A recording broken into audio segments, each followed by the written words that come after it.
Romans chapter 13. Let every soul be subject to the governing authorities, for there is no authority except from God, and the authorities that exist are appointed by God.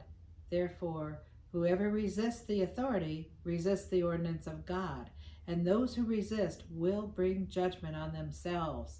For rulers are not a terror to good works, but to evil. Do you want to be unafraid of the authority? Do what is good, and you will have praise from the same. For he is God's minister to you for good. But if you do evil, be afraid, for he does not bear the sword in vain, for he is God's minister, an avenger to execute wrath on him who practices evil. Therefore, you must be subject, not only because of wrath, but also for conscience sake. For because of this you also pay taxes, for they are God's ministers attending continually to this very thing.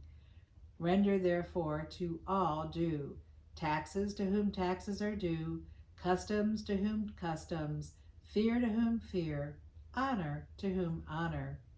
Owe no one anything except to love one another, for he who loves another has fulfilled the law.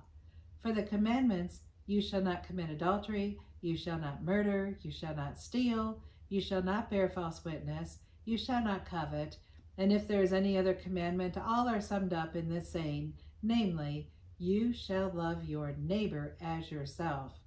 Love does no harm to a neighbor, therefore love is the fulfillment of the law. And do this, knowing the time, that now is high time to awake out of sleep. For now our salvation is nearer than when we first believed. The night is far spent, the day is at hand.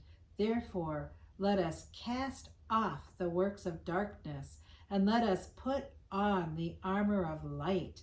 Let us walk properly as in the day, not in revelry and drunkenness, not in lewdness and lust, not in strife and envy, but put on the Lord Jesus Christ, and make no provision for the flesh to fulfill its lusts.